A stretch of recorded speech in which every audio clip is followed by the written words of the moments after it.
ಎಲ್ಲರಿಗೂ ನಮಸ್ಕಾರಗಳು. ಹೊಸ ವರ್ಷದ ಪ್ರಬಂಧ, ಹೊಸ ವರ್ಷದ ಮಹತ್ವ, ಪೀಠಿಕೆ. ಹೊಸ ವರ್ಷವು ಸಂತೋಷ ಮತ್ತು ಭರವಸೆಯ ಸಮಯವಾಗಿದೆ. ಹೊಸ ವರ್ಷವು ಸಂತೋಷ ಮತ್ತು ಭರವಸೆಯ ಸಮಯವಾಗಿದೆ. ನೂರಾರು ಕನಸುಗಳನ್ನು ನನಸು ಮಾಡಿಕೊಳ್ಳುವ ವರ್ಷವಾಗಿದೆ.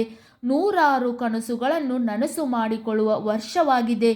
ವಿಶ್ವದ ಜನರು ಹೊಸ ವರ್ಷವನ್ನು ಒಂದು ಅರ್ಥಪೂರ್ಣವಾಗಿ ಆಚರಿಸುವ ಹಬ್ಬವಾಗಿದೆ. ಈ ದಿನ ಪ್ರತಿಯೊಬ್ಬರು ಸಂತೋಷದಿಂದ, ಸಂಭ್ರಮದಿಂದ ಈ ದಿನವನ್ನು ಪ್ರಾರಂಭಿಸುತ್ತಾರೆ. ತಮ್ಮ ಪ್ರೀತಿಯ ಪಾತ್ರರಿಗೆ ಈ ದಿನ ಹೊಸ ವರ್ಷದ ಸಂದೇಶಗಳನ್ನು ಕಳಿಸುತ್ತಾರೆ. ವಿಶ್ವದ ಜನರು ಹೊಸ ವರ್ಷವನ್ನು ಒಂದು ಅರ್ಥಪೂರ್ಣವಾಗಿ ಆಚರಿಸುವ ಹಬ್ಬವಾಗಿದೆ. ಈ ದಿನ ಪ್ರತಿಯೊಬ್ಬರು ಸಂತೋಷದಿಂದ, ಸಂಭ್ರಮದಿಂದ ಈ ದಿನವನ್ನು ಪ್ರಾರಂಭಿಸುತ್ತಾರೆ. ತಮ್ಮ ಪ್ರೀತಿಯ ಪಾತ್ರರಿಗೆ ಈ ದಿನ ಹೊಸ ವರ್ಷದ ಸಂದೇಶಗಳನ್ನು ಕಳುಹಿಸುತ್ತಾರೆ. ವಿವರಣೆ: ಹೊಸ ವರ್ಷವು ಒಂದು ಅಧ್ಯಾಯದ ಅಂತ್ಯ ಹಾಗೂ ಇನ್ನೊಂದು ಅಧ್ಯಾಯದ ಆರಂಭವನ್ನು ಪ್ರತಿಬಿಂಬಿಸುತ್ತದೆ. ಆದ್ದರಿಂದ ಹೊಸ ವರ್ಷವು ಎಲ್ಲರಿಗೂ ಸಂತೋಷದ ದಿನವಾಗಿದೆ. ಈ ವರ್ಷ ಪ್ರತಿಯೊಬ್ಬರಿಗೂ ಕಲಿಯಲು, ಬೆಳೆಯಲು, ನಮ್ಮ ಕನಸುಗಳನ್ನು ನನಸು ಮಾಡಿಕೊಳ್ಳಲು, ಧನಾತ್ಮಕವಾಗಿ ವಿಚಾರ ಮಾಡಲು ಸಹಾಯವಾಗಿದೆ. ಈ ವರ್ಷ ಪ್ರತಿಯೊಬ್ಬರಿಗೂ ಕಲಿಯಲು, ಬೆಳೆಯಲು, ನಮ್ಮ ಕನಸುಗಳನ್ನು ನನಸು ಮಾಡಿಕೊಳ್ಳಲು, ಧನಾತ್ಮಕವಾಗಿ ವಿಚಾರ ಮಾಡಲು ಸಹಾಯವಾಗಿದೆ. ಹೊಸ ವರ್ಷದ ಸಂಭ್ರಮಾಚರಣೆ ಎಂದರೆ ಪಾರ್ಟಿ ಮಾಡುವುದು ಮತ್ತು ಸ್ನೇಹಿತರೊಂದಿಗೆ ಹೊರಗೆ ಹೋಗುವುದು ಮಾತ್ರವಲ್ಲ. ಹೊಸ ವರ್ಷದ ಸಂಭ್ರಮಾಚರಣೆ ಎಂದರೆ ಪಾರ್ಟಿ ಮಾಡುವುದು ಮತ್ತು ಸ್ನೇಹಿತರೊಂದಿಗೆ ಹೊರಗೆ ಹೋಗುವುದು ಮಾತ್ರವಲ್ಲ, ಬದಲಾಗಿ ಇದು ಹೊಸ ನಿರ್ಣಯಗಳನ್ನು ಹೊಂದಿಸಲು ಮತ್ತು ನಮ್ಮ ವ್ಯಕ್ತಿತ್ವವನ್ನು ಇನ್ನಷ್ಟು ಉತ್ತಮಗೊಳಿಸುವ ಸಮಯವಾಗಿದೆ.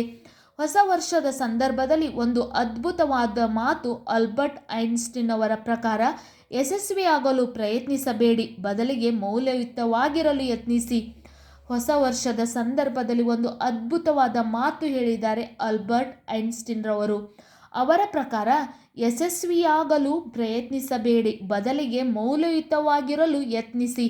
ಯಶಸ್ಸು ಕೇವಲ ಶ್ರೇಣಿಗಳ ಬಗ್ಗೆ ಅಲ್ಲ, ಆದರೆ ನಾವು ಎಷ್ಟು ಬೆಳೆಯುತ್ತೇವೆ ಮತ್ತು ದಾರಿಯುದ್ದಕ್ಕೂ ಕಲಿಯುತ್ತೇವೆ ಎಂದು ಅದು ನಮಗೆ ನೆನಪಿಸುತ್ತದೆ.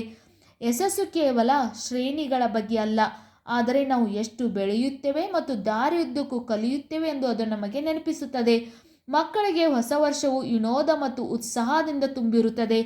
ಈ ದಿನದಂದು ಮಕ್ಕಳಿಗೆ ಹೊಸ ಹೊಸ ಚಟುವಟಿಕೆಗಳನ್ನು ಏರ್ಪಡಿಸಲಾಗಿರುತ್ತದೆ ಹಾಗೂ ತಮ್ಮ ಪ್ರೀತಿ ಪಾತ್ರರಿಗೆ ಶುಭಾಶಯಗಳನ್ನು ಹೇಳುತ್ತಾರೆ. ಕ್ಯಾಲೆಂಡರ್ ಪ್ರಕಾರ ಜನವರಿ 1 ಎಂದು ಹೊಸ ವರ್ಷದ ಆರಂಭವನ್ನು ಗುರುತಿಸುತ್ತದೆ. ವರ್ಷದಲ್ಲಿ 365 ದಿನಗಳಿವೆ. ಅದು ಪೂರ್ಣಗೊಂಡ ನಂತರ ಹೊಸ ವರ್ಷವನ್ನು ಬಹಳ ಉತ್ಸಾಹದಿಂದ ಆಚರಿಸುತ್ತೇವೆ. ಈ ದಿನದಂದು ಸುಂದರವಾದ ಉಡುಗೊರೆಗಳು ಮತ್ತು ಗ್ರೀಟಿಂಗ್ಸ್ಗಳನ್ನು ನೀಡುವ ಮೂಲಕ ಮಕ್ಕಳು ಸಂತೋಷ ಪಡುತ್ತಾರೆ. ಉಪಸಂಹಾರ: ಪ್ರತಿ ದೇಶಕ್ಕೂ ಮತ್ತು ಪ್ರತಿಯೊಬ್ಬ ವ್ಯಕ್ತಿಗಳಲ್ಲೂ ಹೊಸ ವರ್ಷಕ್ಕೆ ಹೆಚ್ಚಿನ ಮಹತ್ವವಿದೆ. ಹೊಸ ವರ್ಷವು ಹೊಸ ಕೆಲಸವನ್ನು ಮಾಡಲು ನಮಗೆ ಸ್ಫೂರ್ತಿ ನೀಡುತ್ತದೆ. ಇದು ನಮ್ಮ ಜೀವನದಲ್ಲಿ ಒಂದು ಪ್ರಮುಖ ದಿನವೆಂದು ಹೇಳುತ್ತೇವೆ. ಆದ್ದರಿಂದ ಈ ದಿನ ನಾನು ದೇವಸ್ಥಾನಕ್ಕೆ ಹೋಗಿ ಪೂಜೆ ಮಾಡಿ ನನ್ನ ದಿನವನ್ನು ಪ್ರಾರಂಭಿಸುತ್ತೇನೆ. ನನ್ನ ಎಲ್ಲ ಕೈ ನೆನಪುಗಳು ಮರೆಯಾಗಲಿ. ಈ ವರ್ಷ ನನಗೆ ಹಾಗೂ ನನ್ನ ಪ್ರೀತಿ ಪಾತ್ರರಿಗೆ ಸಂತಸ ತರಲಿ. ಇದು ನನ್ನ ಕನಸು ಆಗಿದೆ. ನಿಮಗೂ ಕೂಡ ಈ ಪ್ರಬಂಧ ಇಷ್ಟ ಆಗಿದ್ದಲ್ಲಿ ವಿಡಿಯೋಕ್ಕೆ ಲೈಕ್ ಮಾಡಿ, ಶೇರ್ ಮಾಡಿ, ಸಬ್ಸ್ಕ್ರೈಬ್ ಮಾಡಿ. Thank you.